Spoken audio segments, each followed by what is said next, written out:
మాజీ సీఎం జగన్కు టీడీపీ నేత యనమల రామకృష్ణుడు చురకలు అంటించారు. విద్యార్థుల మాక్ అసెంబ్లీని చూసైనా జగన్ నేర్చుకోవాలంటూ విమర్శించారు. మాక్ అసెంబ్లీలో చిన్నపిల్లలైనా బాధ్యతగా వ్యవహరించారన్నారు.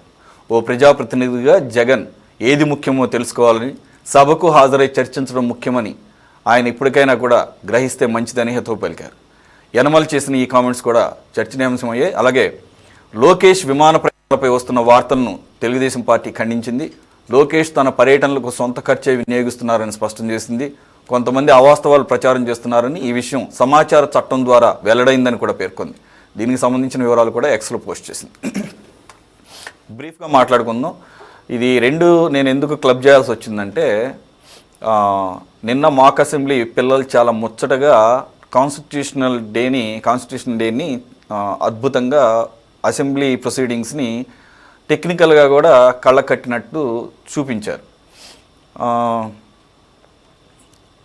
అయితే రాజకీయ నాయకులు అసెంబ్లీలో ఉంటే ఎంత గొప్పగా నడుస్తుంది అసెంబ్లీ, అదే రాజకీయ నాయకులు ఉంటారు అనుకోండి.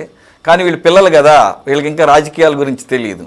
అసెంబ్లీ అంటే ఇలా ఉండాలి, ప్రతిపక్ష నాయకుడి పాత్ర ఇది, క్వశ్చన్ అవర్ అంటే ఇలా ఉండాలి, ఇది రూల్స్ రెగ్యులేషన్స్ అంతవరకే తెలుసు. కాబట్టి ఆ మైండ్లో ఆ రాజకీయపరమైనటువంటి భేదాలన్నీ ఉండవు కాదు. కాబట్టి సరే, వాళ్ళకి ట్రైనింగ్ ఇచ్చారు, అది వేరే విషయం. చాలా ముచ్చటగా ఇది కదా అసెంబ్లీలో ఒక టైంలో చూసేవాళ్ళం, ఒక టైంలో ఇలాగే జరిగేవి. వాటిని అలా తయారు చేశారు. సరే, దానికి భాష ఏదైనా పెట్టుకోండి. గౌరవ సభను కౌరవ సభగా మార్చారో లేకపోతే ఇంకే సభగా మార్చారో, పేరు ఏదైనా కానీ మరోసారి ఇలా కదా జరగాల్సింది అని ఒకటి అందరికీ గుర్తు చేశారు. సరే, దానికి లోకేష్ గారి సంబంధం ఏంటంటే, లోకేష్ గారు హైదరాబాదు విజయవాడ షటిల్ చేస్తున్నారు. అటు ఇటు ఫ్లైట్స్ని ప్రజాధనాన్ని వృధా చేస్తూ ఇష్టం వచ్చినట్లు తన సొంత పనులకు కూడా వాడేస్తున్నారు. ఆయన సొంత పనులకే కాదట, ఇప్పుడు ఇది రైట్ టు ఇన్ఫర్మేషన్ సమాచార హక్కు చట్టం ద్వారా ఒక కార్యకర్త వేస్తే వచ్చినటువంటి ఇన్ఫర్మేషన్, దాన్నే తెలుగుదేశం పార్టీ వాళ్ళు పోస్ట్ చేసుకున్నారు అంతే. కానీ ఇక్కడ మనం చూడాల్సింది, ఆయన అధికార పర్యటనలకు కూడా ఫ్లైట్ ఛార్జెస్ అన్నీ తన పాకెట్లో నుంచే పెట్టుకుంటున్నారంట. అధికార పార్టీలు అంటే అధికారపరమైనటువంటి పర్యటనలకు కూడా ఏదైతే కొన్ని స్పెషల్ ఫ్లైట్లు తక్కువ టైంలో మొన్న సదస్సుకు ముందు సడన్గా ఢిల్లీలో ప్లాన్ చేశారు, అటువంటి వాటికి. అలాగే హైదరాబాద్కి సంబంధించిన 77 ప్రయాణాలకు సంబంధించిన కూడా అన్నీ కూడా తన జేబులో నుంచే వాడుతున్నారని చెప్పేసి వచ్చింది.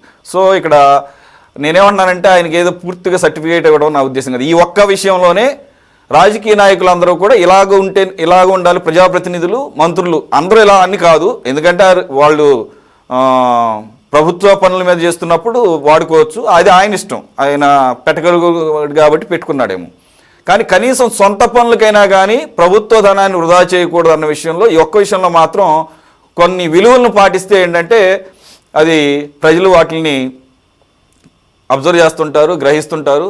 అదొక ఆనవాయితీగా అందరూ పాటిస్తే ఇంకా బాగుంటుంది. ఒక టైంలో ఇలాగే ఉండేవి.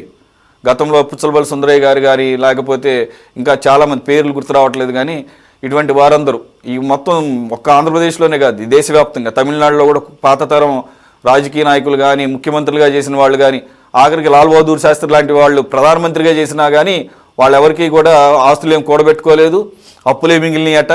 సో ఇటువంటివన్నీ వింటుంటాం. కాబట్టి ఏంటంటే, ఆ రకమైనటువంటి విలువలకి ఆ స్థాయిలో కాకపోయినా ఎంతో కొంత మళ్ళీ రీఇన్స్టిల్ చేస్తే ఏంటంటే కొంత రాజకీయ ప్రక్షాళన జరిగే అవకాశం ఉంటుంది. సార్ కోటేశ్వరరావు గారు, ఫస్ట్ మాక్ అసెంబ్లీ అలాగే బ్రీఫ్గా మాట్లాడుకుందాం. అది యాక్చువల్గా ఇది ప్రతి సంవత్సరం జరిపితేనే బాగుంటుంది అనుకుంటా. కనీసం వాళ్ళని చూసన్నా కానీ సిగ్గు తెచ్చుకుంటామని పెద్ద మాట అవుతుందేమో, కానీ అరే మా పిల్లలు వాళ్ళే అలాగ రూల్స్ ఫాలో అవుతున్నప్పుడు మనం ఎందుకు ఫాలో అవ్వకూడదని చెప్పేసి. సరే, అలాగే యనమల రామకృష్ణుడు గారు అన్నమాట. సార్ గారు, పిల్లలు పెర్ఫార్మెన్స్ చాలా బాగుంది. సరే, ఎవరికైనా ట్రైనింగ్ ఇస్తారు, ట్రైనింగ్ ఇచ్చినా కానీ ఎమ్మెల్యేలకు కూడా ట్రైనింగ్ ఇస్తారు, ఎట్లా మాట్లాడాలి, ఏ విధమైనటువంటి ప్రశ్నలు అడగాలి అనేటువంటి ట్రైనింగ్ ఎమ్మెల్యేలకు కూడా ఇస్తారు. అయితే ఆ ట్రైనింగ్ వాళ్ళేమి మనకెక్కడ ఆ ట్రైనింగ్ ఇచ్చినట్టు మనకి ఎక్కడ కనపడదు. కానీ పిల్లలకి ఇచ్చినటువంటి ట్రైనింగ్ ని మాత్రం వాళ్ళు చక్కగా పోషించారు. దాన్ని మనం అందరం కూడా ఆ పిల్లలందరినీ కూడా అప్రిషియేట్ చేయాల్సిందే. అయితే ఏంటంటే, ఇట్లాంటి కార్యక్రమాలు ఎప్పుడు జరుగుతున్నాయి అంటే మొత్తం అసెంబ్లీలు పార్లమెంట్లని భ్రష్టు పట్టించి ఇష్టం వచ్చినట్టుగా అసలు సమావేశాలకు రానటువంటి వాళ్ళని, రానటువంటి ముఖ్యమంత్రుల్ని, రానటువంటి ప్రధానమంత్రులని కూడా దానిలో చెప్పించుంటే చాలా బాగుండేది. అయితే అంత స్థితికి వెళ్ళేటువంటి అవకాశం లేదు కనుక దాన్ని ఒక పరిమితంగా చేశారు. ఏమైనా మనం తప్పకుండా అప్రిషియేట్ చేయాలి. ఇక్కడ ఈ సందర్భంగా నేను ఒక విషయం చెప్పాలి. ఇందాక శ్రీకాంత్ గారు ఆయన పర్సనల్ గా తీసుకున్నట్టున్నారు. నేను ఆయన్ని ఉద్దేశించి అనలేదు ఫూల్స్ అనేటువంటి మాట. కానీ ఆ విధంగా ఐఏఎస్ అధికారుల్ని తప్పు చేసినటువంటి వాళ్ళని ఇప్పుడు ఆయన సునీల్ కుమార్ కొట్టాడా కొట్టించాడా లేదా అనేటువంటిది ఇంకా తేలాల్సి ఉంది. కానీ కొట్టడం మాత్రం వాస్తవం. ఎవరైనా కొట్టారు. పోలీసు అధికారులు కస్టడీలో ఉండగా పోలీసులే కొట్టారా, గూండాలు కొట్టారా? గూండాలు కొడితే బాధ్యత వాళ్ళదే. అటువంటి మరి దుర్మార్గాన్ని, అటువంటి దుర్మార్గులైనటువంటి పోలీసులని సమర్థిస్తే ఫూల్స్ అనేటువంటి ఉంటుంది నా దృష్టిలో. ఇప్పుడు చిన్న మాట అనుకుంటున్నాను. అంతకంటే నేను ఆయన ఉద్దేశించి అనలేదు. పర్సనల్ గా నేను మళ్ళీ చెప్తున్నాను. నేను ఎప్పుడు కూడా ఏ డిస్కషన్ లో ఎవరిని పర్సనల్ గా ఇంతవరకు ఒక్క మాట కూడా మాట్లాడలేదు. విధానపరంగానే మాట్లాడతాను. నేను అన్నమాట వాస్తవం.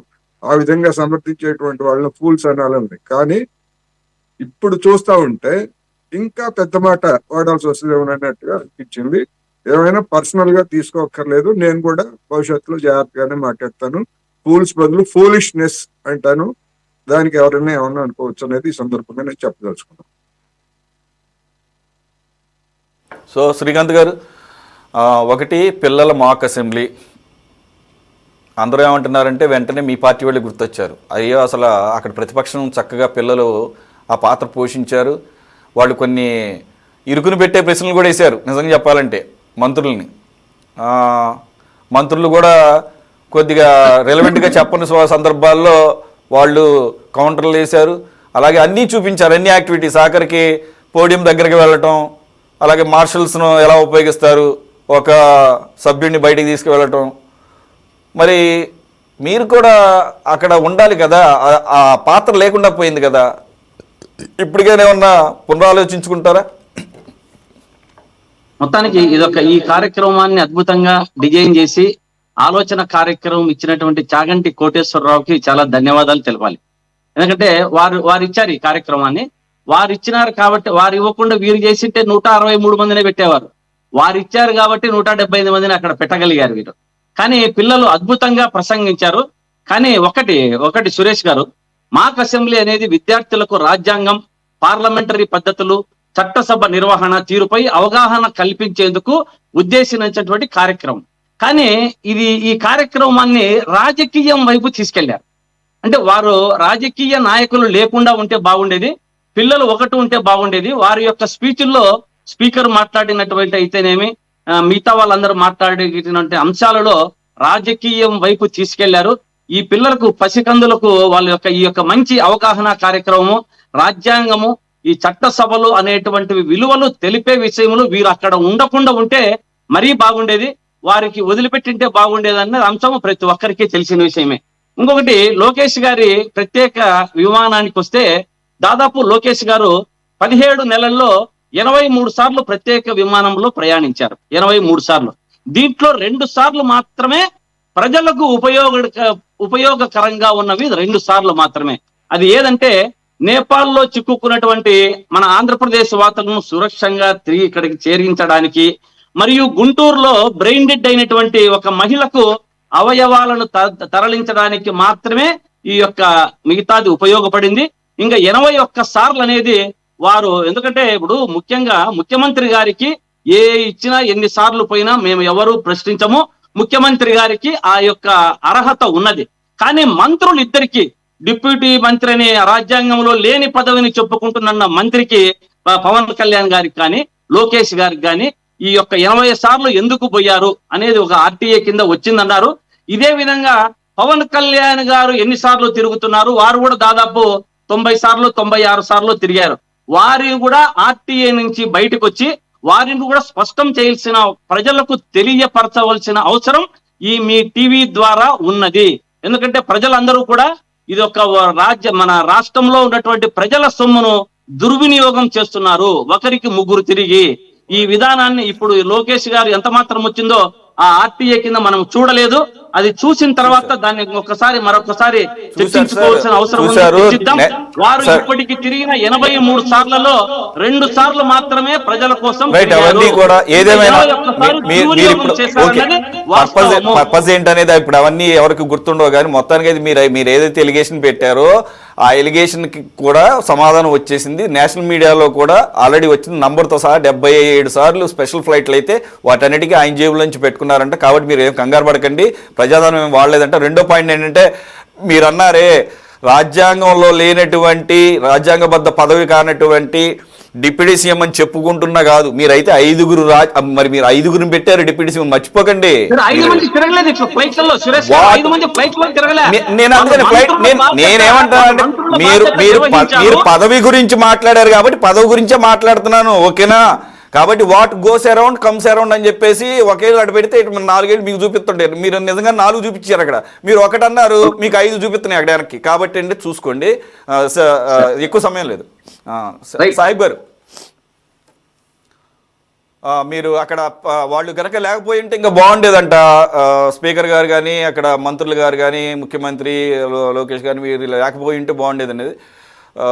మరి వాళ్ళు కిందే కూర్చున్నారు, పైనే వాళ్ళకే పై స్థానం ఇచ్చారు, వీళ్ళు ప్రేక్షక పాత్ర వహించారు. నాకు తెలిసి ఎక్కడ ఇంటర్ఫియర్ కూడా కాలేదు, నాకు తెలిసినంత వరకు ప్రేక్షక పాత్ర. మనమేమో టీవీలో చూసాము, వాళ్ళే అక్కడ చూసారు, అంతే కదండి.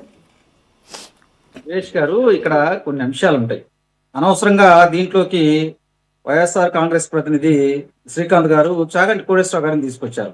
తప్పండి.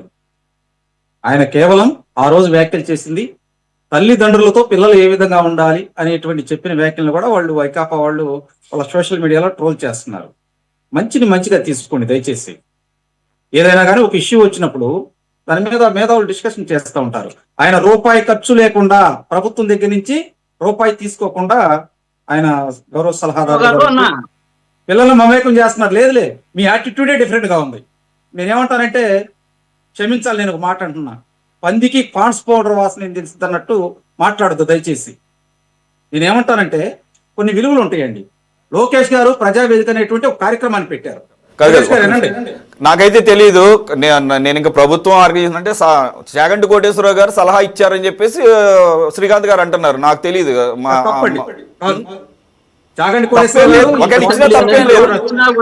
ఒకవేళ ఇచ్చిన తప్పేం లేదు, లేదండి.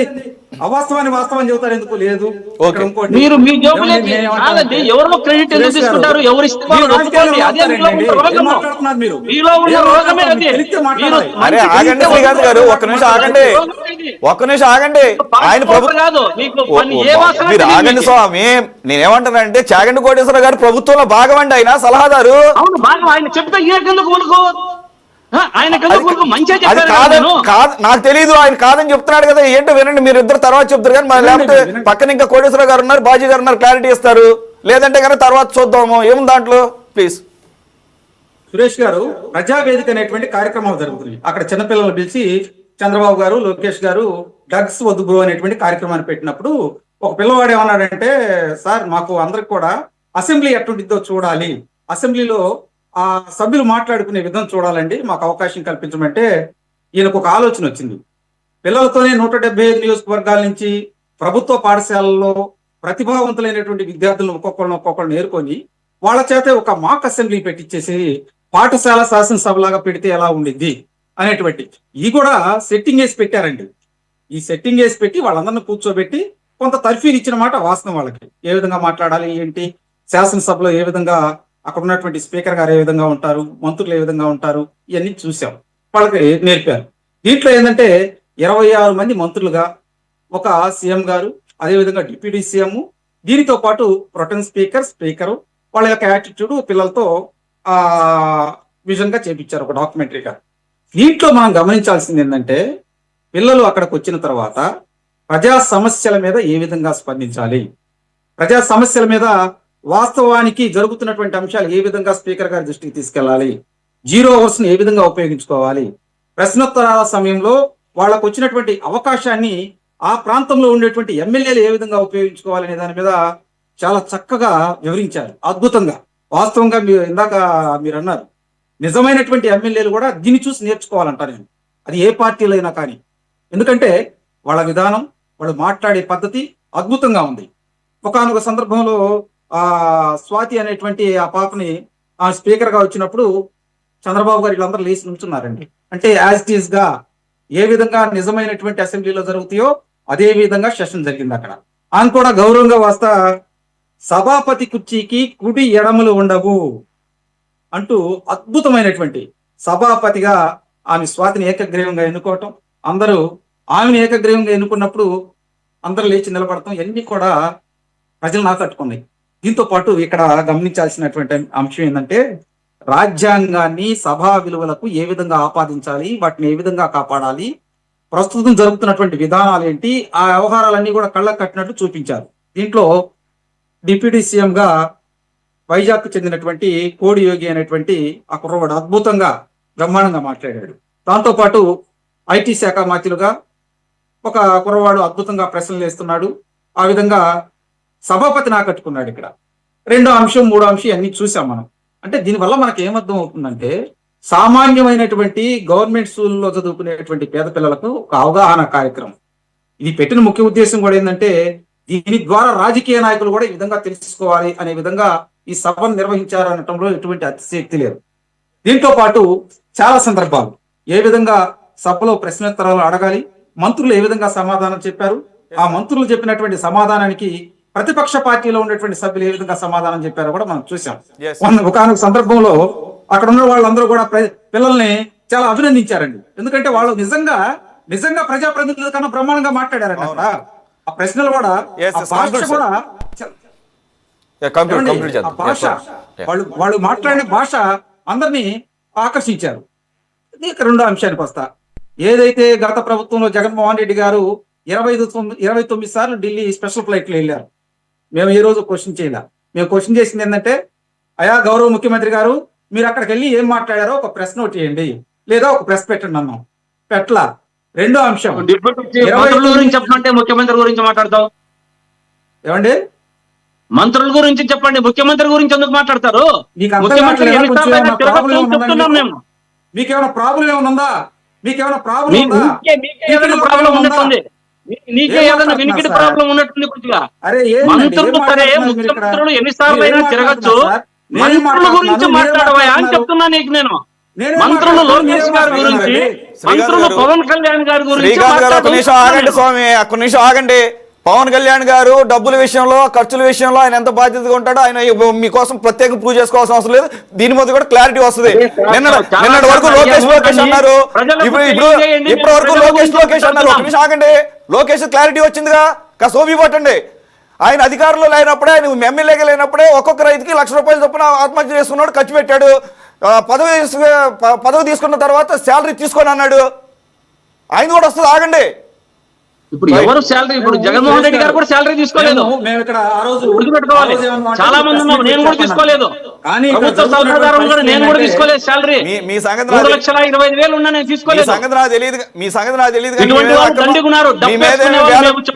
మీ మీద 1,000 కోట్ల అక్రమాస్తుల కేసులు లేవు కదా. చెప్తున్నా, ఊరికే డబ్బు పట్టుకునేది ఒకటి వస్తుంది వీళ్ళకి. శాలరీ ఎందుకు ఇంకా మాకు అప్పుడు ఒక్క నిమిషం సార్, కంక్లూడ్ చేయండి సార్. మేము రాజ్యాంగబద్ధమైనటువంటి సీఎం గారిని క్వశ్చన్ చేశాం. తర్వాత ఆయన ఎన్నిసార్లు విదేశాలు వెళ్ళినా కానీ ఇవన్నీ వాస్తవం అందరికి తెలుసు. కానీ ఈ రోజు లోకేష్ గారి మీద ట్రోల్ చేస్తూ 77 సార్లు అక్కడికి వెళ్ళాడు, ఇక్కడికి వెళ్ళాడు, స్పెషల్ ఫ్లైట్లు వేసుకొని వెళ్తున్నారు అన్నప్పుడు సురేష్ కుమార్ అనేటువంటి ఒక ఆర్టీఐ అతను ఒక క్వశ్చన్ వేసాడు. ఆర్టీఐ వాళ్ళని వేస్తే లిఖితపూర్వకమైనటువంటి సమాధానం. 77 సార్లు వెళ్ళారండి, అవన్నీ కూడా ఆయన సొంత ఖర్చులతో పెట్టుకొని వెళ్ళారు. 2 సార్లు విదేశాలు వెళ్ళారు, అవి కూడా ఆయన సొంత ఖర్చులతో పెట్టుకొని వెళ్ళారు. ఒకసారి అమెరికా వెళ్ళారు, రెండోసారి వచ్చి ఆస్ట్రేలియా వెళ్ళారు. ఇది వాస్తవం. కానీ ఇక్కడ జరుగుతున్నటువంటి ఏంటి, రాజకీయ ఆరోపణల నేపథ్యంలో ఉండదు లేనట్టు, లేనిది ఉన్నట్టు, ఇష్టం వచ్చినట్టు పెట్టుకుంటే కాదండి. ప్రజాస్వామ్యంలో ఉన్నాం మనం. ఇక ఇదే పని వివరణించుకోవాలి కదా. కాబట్టి ఇది కూడా క్లియర్ అయిపోయింది. రెండోది, పవన్ కళ్యాణ్ గారి గురించి మిత్రులు చెబుతున్నారు. పవన్ కళ్యాణ్ గారు వాస్తవంగా ఆయన అధికారం లేనప్పుడు చాలా మంది రైతులు ఆత్మహత్యలు చేసుకుంటే వాళ్ళ దగ్గరికి వెళ్ళారు. దానితో పాటు చదువుకునే పిల్లలకి ఫీజులు కట్టలేనటువంటి పిల్లలకు ఫీజులు ఇచ్చారు. ఎందుకంటే ఎవరైనా కానీ చేసినటువంటి అంశాన్ని చెప్పుకోవాలి. దాంతో పాటు మీరు ప్రధానంగా ఎవరైనా ఆర్థిక సహాయం అని వస్తే, మరి మంగళగిరి ఆయన ఆఫీసులో ఆర్థిక సహాయం చేసిన అంశాలు ఉన్నాయి. మాకు అప్పులున్నా కూడా నేను నన్ను నమ్ముకొని వచ్చినటువంటి కార్యకర్తలకు నేను సహాయం చేస్తానన్నారు. మంచిది, షాబాష్. అదేవిధంగా 21 స్థానాల్లో ఆయన నిలబడ్డారు. 21 స్థానాల్లో ఉన్నటువంటి ప్రజలు ఆయన ఆదరించారు. మేము ఏమంటామంటే కూటమి ప్రభుత్వం, చంద్రబాబు నాయుడు గారు కూడా పార్టీ ఆఫీస్కి వచ్చినప్పుడు చాలా మంది ఆపణ హస్తం అందించేవాళ్ళు. ఒక పక్కన ఎన్టీఆర్ ట్రస్ట్ ద్వారా సేవా కార్యక్రమాలు చేసేవాళ్ళు. Yes, yes, yes. ఇవన్నీ ఉంటాయి. రాజకీయ Yes. పార్టీలు అన్న తర్వాత ఇవన్నీ ఉంటాయి. కానీ ఇక్కడ ఏంటంటే ఇది ఆరోపణలు కాదు కదా. మా మీద ఒక ఆరోపణ వచ్చింది, ఎస్, అది ఇది వాస్తవం చెబుతున్నాము. Yes, కానీ sir. ఉలిక్కి పడితే ఎట్లా ఎస్ సార్. సురేష్ గారు?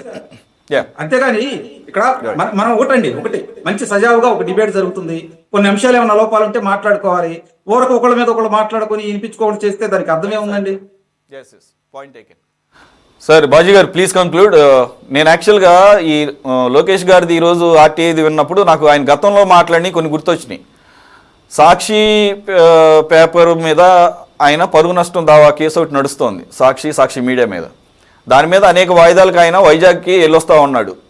వస్తున్న సందర్భంలో ఒక 2-3 నెలల క్రితం అనుకుంటా ఆయన వైజాగ్ వెళ్ళినప్పుడు కూడా మాట్లాడాడు. ఇదే వైజాగ్ ఎయిర్పోర్ట్లో ఆయన చిరబాబు చిరుతిళ్ళు ఖర్చు అని చెప్పేసి ఆర్టికల్ వచ్చింది, దాని మీద నేను వేసాను.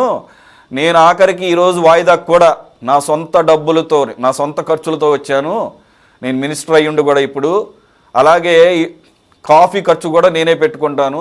నా సొంత పనులకి సొంత వాటికి కూడా కాదు. ఈరోజు ఆర్టీఏ ద్వారా తెలిసింది ఏంటంటే ఆయన ప్రభుత్వ వ్యవహారాలకు సంబంధించిన ఫ్లైట్స్ ఖర్చులు కూడా ఆయన జేబులో పెట్టుకుంటాను. మరి ఎందుకు పెట్టుకుంటాను నాకు తెలియదు, యాక్చువల్గా అవసరం లేదు. అది ఒక అంశం. మీరు ఇది మాక్ అసెంబ్లీతో దాన్ని మాక్ అసెంబ్లీని కూడా ప్రస్తావించి క్లోజ్ చేద్దాం సార్. ఇప్పుడు మాక్ అసెంబ్లీ అన్నది చాలా ఒక అద్భుతమైన ప్రయోగం అండి. దాన్ని డిజైన్ చేసింది, అలాగే దాన్ని తర్ఫీది స్టూడెంట్స్కి ఇచ్చింది ఎవరో కానీ చాలా బాగా గొప్పగా చేశారు. అది ఇప్పుడున్న యువతరానికి ఒక సివిక్ నాలెడ్జ్, సివిక్ ఎడ్యుకేషన్ పెంచడం అనేది మాత్రమే కాకుండా political experience, political knowledge, constitution ఎలా ఉంటుంది, అసెంబ్లీ ప్రొసీడింగ్స్ ఏంటి, ఒక స్పీకర్కు ఉండాల్సిన లక్షణాలు, స్పీకర్ యొక్క బాధ్యతలు ఏంటి, అలాగే మంత్రులు, ముఖ్యమంత్రి, ఎమ్మెల్యేలు వాళ్ళ బాధ్యతలను ఎలా నిర్వర్తించాలనేది చాలా చక్కగా వాళ్ళు ప్లే చేశారు. అంతేకాదని ఇది చాలా మందికి ఇన్స్పిరేషన్ అవుతుంది. యువతరానికి, ఆ ఏజ్ గ్రూప్ ఉన్న యూత్కి చాలా ఇన్స్పిరేషన్ అవుతుంది. వాళ్ళు ఒక మంచి రాజకీయ నాయకులుగా ఎమర్జ్ అవ్వాలి మన భవిష్యత్తులో అనే ఒక ఆసక్తి కూడా పెరిగే అంశంగా ఇది మనం చూడొచ్చు. అట్లాగే ఇందాక మన వైసీపీ మిత్రుడు మాట్లాడుతూ చాగంటి వారు 130 వీళ్ళు చాగంటి వారు చేశారు కాబట్టి 175 మందిని పెట్టారు, అదే వీళ్ళు చేస్తున్నట్టయితే 135 మందిని పెట్టి ఉంటారు అని అన్నారు మాట. మీరు వాళ్ళ అలా కోణంలో ఎందుకు తీసుకోవాలి? చాగంటి వారి ఉద్దేశం ఏంటి? అయ్యా మీరు 135 వద్దు, 175 మంది అసెంబ్లీకి రండి అనే మెసేజ్ ఇచ్చారని అనే కోణంలో ఎందుకు తీసుకోరు? కాబట్టి ఏంటంటే ఏదైతే ఈ మాక్ అసెంబ్లీ అనేది ఇప్పుడున్న సమకాలీన రాజకీయ సీనియర్ ఉద్దండులైన రాజకీయ నాయకులకు కూడా ఒక కనువిప్పు. వాళ్ళు ఆత్మవిమర్శ చేసుకోవాలా. పిల్లలు ప్లే చేసిన దాన్ని వాళ్ళు పాజిటివ్గా తీసుకొని, అరే మనం ఎంత అవకాశాన్ని కోల్పోతున్నాము, ప్రజలు ఇచ్చిన అవకాశాన్ని మనం మిస్ అవుతున్నామని వైసీపీ 11 మంది ఎమ్మెల్యేలు కూడా గ్రహించి రేపటి నుంచి అసెంబ్లీకి వస్తే బాగుంటుంది. చక్కగా హౌస్ఫుల్ అవుతుంది అసెంబ్లీ, చక్కగా ఉంటాయి డిబేట్స్ అనేది నా కోరిక. ఇకపోతే ఈ expenditure, chartered flights expenditure Lokesh గారి విషయంలో 77 సార్లు ఆయన ప్రయాణించారు. ఆయన చాలా మంది ఏంటంటే ఇది చాలా దుబారా చేస్తున్నాడు, ఒక మంత్రే కదా, అతను ముఖ్యమంత్రి కాదు, ఇంకేం కాదు కదా అనే ఉద్దేశంతో అనుకున్న మాట వాస్తవం. ఒక సురేష్ కుమార్ అనే ఒక వ్యక్తి అతను ఆర్టీఏలో వెళ్ళాడు. రైట్ టు ఇన్ఫర్మేషన్ యాక్ట్ ప్రకారంగా సమాచారం తీసుకుంటే దాదాపు ఆయన చేసిన సొంత డబ్బులతోనే చేశాడు ప్రయాణాలు. అట్లాగే ప్రభుత్వ అధికారిక కార్యక్రమాలతో పాటు పర్సనల్ కార్యక్రమాలు ఉన్నాయని తేలింది. కాబట్టి అది ఇన్వైటబుల్. మన లోకేష్ గారు మరి ఆర్టీఐ అయితే అబద్ధం చెప్పదు. ఆర్టీఐ వాళ్ళు మ్యానిపులేట్ చేసి అది కూడా తప్పుగా రాయించుకోరు కదా. ఆర్టీఐ దగ్గర సమాచారం ఉంటుంది, దానికి సంబంధించిన ఎవిడెన్సెస్ ఉంటాయి. కాబట్టి ఒకవేళ లోకేష్ గారు అదే కోణంతో వెళ్తే కనుక మనం ఖచ్చితంగా అభినందించాల్సిందే లోకేష్ గారిని. ఇకపోతే జగన్మోహన్ రెడ్డి గారు ఆయన 2019 నుంచి 24 వరకు చూస్తే నా దగ్గర కొంత డాటా ఉంది. 220 నుంచి 224 కోట్ల రూపాయలు ఆయన ప్రయాణాలకు అయింది 5 సంవత్సరాల కాలంలో. అదే చంద్రబాబు నాయుడు గారు 2014 నుంచి 2019 కాలంలో కనుక కంపేర్ చేస్తే 38 కోట్లు ఖర్చు పెట్టారు ఆయన. అట్లా చూస్తే కనుక జగన్మోహన్ రెడ్డి గారి ప్రయాణాలు చాలా ఎక్స్పెన్సివ్. జగన్మోహన్ రెడ్డి గారి ప్రయాణాలు, టూర్లు ఎక్స్పెన్సివ్. అది ప్రభుత్వ సొమ్ముతోనే ఖర్చు పెట్టారంటూ అర్థమవుతోంది. ఆయన మొన్న లండన్ వెళ్ళింది కూడా ఆయన సొంత డబ్బులతో పెట్టుకున్నప్పటికీ కూడా గంటకు 2.5 కోట్లట. చాలా చాలా ఖరీదైన లగ్జరియస్ పర్సన్ ఆయన. ధనికుడు. ఈ దేశంలో ఉన్న అత్యంత ధనికుల్లో వన్ ఆఫ్ ది బిలియనీర్ ఆయన. ఆయన దగ్గర ఉన్న డబ్బు ఇక్కడ రాజకీయ నాయకులు ఎవరి దగ్గర లేదు. కాబట్టి ఆయన అలా ఖర్చు పెట్టుకుంటే ఉండొచ్చు కాక. ఒక సామెత ఉందండి, సొంత సొమ్ము సోమవారం ఒంటి పొద్దంట, మంది సొమ్ము మంగళవారం 3 పొద్దులు మెక్కుతారంట. అట్లాగే మంది సొమ్ము కాబట్టి ఆయన 300 కోట్లు ఖర్చు పెట్టాడు 5 ఏళ్లలో. ఆయన సొమ్ము కాదు కాబట్టి ఇప్పుడు ఆయన సొంతంగా ఒక మామూలు ఎమ్మెల్యేగా, మామూలు పార్టీ అధినేతగా వస్తున్నప్పుడు మామూలు విమానాల్లో వస్తున్నారు. ఆయన ఫ్యామిలీతో వచ్చినా కానీ, మామూలు వెళ్ళినా కానీ ఇవాళ ఖర్చు పెద్ద చేయటం లేదు. జగన్మోహన్ రెడ్డి గారు చాలా పొదుపుగా వాడుతున్నాడు. కాబట్టి ఏంటంటే మనం చూసాము, ఇక్కడ ఏలూరు దగ్గర తుఫాను వస్తే విజయవాడ నుంచి ఏలూరు ఎంత దూరం అండి?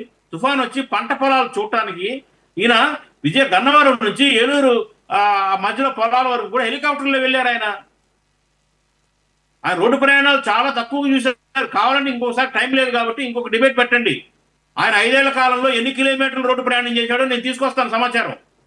ఎన్నిసార్లు విమానాలు ఎక్కాడు, కమర్షియల్ ఫ్లైట్స్ ఎన్ని ఎక్కాడు, హెలికాప్టర్లు ఎన్నిసార్లు ఎక్కాడు, ఎంత డబ్బు ఖర్చు అయింది. అలాగే ప్రీవియస్ గవర్నమెంట్ కూడా చేద్దాం. వీళ్ళని కూడా మనం కడగాల్సిందే. రాష్ట్రం ఆర్థికంగా కష్టాల్లో ఉంది. ఈ 10 ఏళ్ల కాలంలో వీళ్ళు ఫ్లైట్లకి ఇట్లా ఖర్చు పెడితే ప్రజల సొమ్ము అంటది కాదు కదా. అవును, ఆ డబ్బులు పెడితే ప్రాజెక్ట్ 2 బ్రిడ్జిలో వస్తాయి. మీరు కరెక్ట్గా పాయింట్, ఎస్, ఆ పాయింట్ తో మనం కంక్లూడ్ చేద్దాము.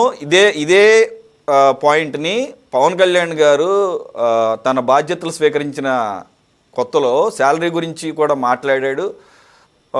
తర్వాత ఆయనకు ఒక విజయవాడలో క్యాంప్ ఆఫీసు సంథింగ్ ఒక ఆఫీస్కి సంబంధించి ఫర్నిచరు, నాకు ఎగ్జాక్ట్ గుర్తులేదు కానీ ఎన్నో లక్షల రూపాయలు శాంక్షన్ చేస్తే వాటిని కూడా ఆయన వద్దన్నాడు. అంత అవసరం లేదు, ఉన్నంతలో సరిపెట్టుకుందా, లేకపోతే ఆయనే సమకూర్చుకుంటానన్నాడు. సరే, ఇప్పుడు అందరికీ అది సాధ్యపడేది కాదు. ఆయనంటే ఒక సినిమా చేస్తే కొన్ని కోట్లు వస్తాయి. అయినా కూడా చాలామంది సినిమాలు చేస్తున్నారు, చాలామంది కోట్లు సంపాదిస్తున్నారు. కానీ ఎవడో చాలామంది పిల్లికి బెచ్చం కూడా వేయని వాళ్ళు చాలామందిని చూస్తున్నాం. కాబట్టి ఈయనకి అధికారం లేనప్పుడు, ఇప్పుడు మాట్లాడటం కాదు, ఉన్నప్పుడు అధికారం లేనప్పుడు కూడా మన కళ్ళ ముందు చూసాం కదా. ఆయన అప్పటికేం కూటమిలో లేడు, తెలుగుదేశంలో జతకట్లా, ఎమ్మెల్యేగా 2 చోట్ల ఓడిపోయాడు. ఒక్క ఎమ్మెల్యే గెలిచిన ఎమ్మెల్యే గోడ దూకేసి వైసీపీలో వెళ్ళిపోయాడు. పార్టీ అసలు గెలుస్తుందో లేదో తెలియదు. అటువంటిది ఆయన ఈ రైతా, వైసీపీ రైతా, టీడీపీ రైతా, లేకపోతే కాంగ్రెస్ రైతా ఇదేం చూడలేదు. రైతులు తనకు తోచినంత ఆత్మహత్య చేసుకుని ప్రతి ఒక్కళ్ళకి ₹1,00,000 చొప్పున పంచుకుంటూ వెళ్ళాడు. కొన్ని కోట్ల రూపాయలు ఖర్చు పెట్టాడు. కాబట్టి అటువంటి వాళ్ళని మీద బురద వేసేటప్పుడు కొద్దిగా ఆలోచించుకోవాలి. ఇప్పుడు లోకేష్ గారిదే వచ్చినప్పుడు విషయంలో మనం అభినందించాలి సార్. ఎందుకంటే ఆయన సొంత డబ్బులతోనే అక్కడక్కడ సహాయం అందించిన ఉదాహరణలు అనేక కోకోలో ఉన్నాయి. అంతేకాదు మన ఇరిగేషన్ డిపార్ట్మెంట్ కు సంబంధించిన పెద్ద బంగ్లా ఆయనకి ఇస్తే వద్దని వదిలేశాడు. ఆయన వదిలేసి ఎక్కడ అక్కడ సచివాలయంలో ఉన్న చిన్న ఛాంబర్ నే వాడుకుంటున్నాడు ఆయన. అలాగని చెప్పేసి ఇవి మనకు కనపడుతున్నాయి కదా అని చెప్పేసి ఆయన నిజంగా గనక దుబారా చేస్తుంటే ఆయన కూడా క్వశ్చన్ చేద్దాం. కాబట్టి మనం ఇంకోసారి కూర్చుందాం. ఎవరైనా కానీ ఈ రాష్ట్ర అభివృద్ధి చెందాలంటే సంపద సృష్టించడమే కాదు, పొదుపు చేయడం కూడా చాలా అవసరం. ఖచ్చితంగా, డౌటే లేదు దాంట్లో. Right, thanks for joining Baji గారు, కోటేశ్వర గారు, ఎస్పీ సాహిబ్ గారు. సారీ ఇప్పటికే లేట్ అయింది. శ్రీకాంత్ గారు, నెక్స్ట్ టైం మీకు ఎక్కువ టైం ఇస్తారు. థ్యాంక్ యూ శ్రీకాంత్ గారు. ఇది వాళ్ళ టాప్ డిబేట్. మరో అంశంతో మళ్ళీ కలుద్దాం. Stay tune to city 24/7.